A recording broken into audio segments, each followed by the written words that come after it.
এটি জিয়া পরিবারের আসন। সর্বশেষ আমাদের মাননীয় প্রধানমন্ত্রী জনাব তারেক রহমান এখান থেকে নির্বাচন করে বিপুল ভোটে নির্বাচিত হয়েছেন। আজকের বগুড়া উপনির্বাচন এটি জিয়া পরিবারের আসন এবং সর্বশেষ আমাদের মাননীয় প্রধানমন্ত্রী আমাদের বগুড়ার কৃতি সন্তান জনাব তারেক রহমান এই আসন থেকে নির্বাচন করেছেন এবং আমাদের প্রতিদ্বন্দ্বী প্রার্থীর দ্বিগুণ ভোটে তিনি নির্বাচিত হয়েছেন। আমরা আশা করছি এই নির্বাচন অত্যন্ত সুষ্ঠু, অবাধ এবং নিরপেক্ষ হবে এবং আপনারা সাংবাদিক বন্ধুরা যারা রয়েছেন তারাও লক্ষ্য করেছেন যে বগুড়ায় যে এতদিন ক্যাম্পেইন চলল একটি সুষ্ঠু সুন্দরভাবে প্রচার প্রচারণা চলছে। এখানে সবাই সৌহার্দ্যপূর্ণমূলকভাবে আমরা প্রচার করেছি, কোনো বাধাবিঘ্ন হয়নি। ইনশাআল্লাহ আজকের এই নির্বাচনটা অত্যন্ত সুন্দর সুষ্ঠু পরিবেশে অনুষ্ঠিত হবে। ইনশাআল্লাহ জনগণ সকলে স্বতঃস্ফূর্তভাবে ভোট কেন্দ্রে এসে তাদের ভোট প্রয়োগ করবে। এটি জিয়া পরিবারের আসন। সর্বশেষ আমাদের মাননীয় প্রধানমন্ত্রী জনাব তারেক রহমান এখান থেকে নির্বাচন করে বিপুল ভোটে নির্বাচিত হয়েছেন। আর এই সেন্টারটি আমার নির্বাচনের সেন্টার। এখানে আমি প্রথম এসেছি এবং আপনারা দেখছেন যে পরিবেশ অত্যন্ত চমৎকার।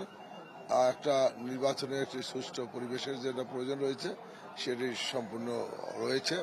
আমরা আশা করব বগুড়ার জনগণ বগুড়ার উন্নয়নের স্বার্থে স্বতঃস্ফূর্তভাবে এসে তাদের একটি মূল্যবান ভোটটি তারা প্রয়োগ করবেন।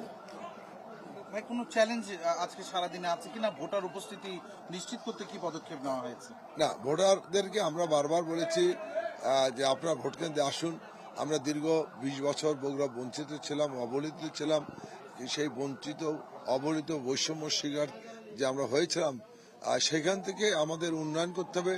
তো আগামী আজকের নির্বাচনটি আপনাদের জন্য একটি উন্নয়নের নির্বাচন। আজকে নির্বাচন বগুড়া বৈষম্যের অবসরের নির্বাচন। আজকে নির্বাচনে আপনারা আসুন, ভোট কেন্দ্রে ভোট প্রদান করুন, আপনার এলাকার উন্নয়ন করুন, আপনার জেলার উন্নয়ন করুন, আপনার ভবিষ্যৎ যে আপনার যে সন্তান তার কর্মসংস্থানের জন্য কর্মসংস্থানের সুযোগ সৃষ্টি করুন। এইটা আমরা আজকে আমরা বলেছি যে বগুড়া এমন একটি জেলা যেটা উত্তরাঞ্চলের গেটওয়ে, ভৌগোলিক অবস্থান থেকে রাজনৈতিক অবস্থান থেকে অত্যন্ত গুরুত্বপূর্ণ জেলা। এখানে শস্য ভাণ্ডার বলা হয়, এখানে অনেক কিছু আছে, আমাদের অনেক উন্নয়ন করতে হবে। সেই জন্য আজকে আমার মাননীয় প্রধানমন্ত্রীর প্রতিনিধি হিসাবে এখানে আমাকে মনোনয়ন দিয়েছেন।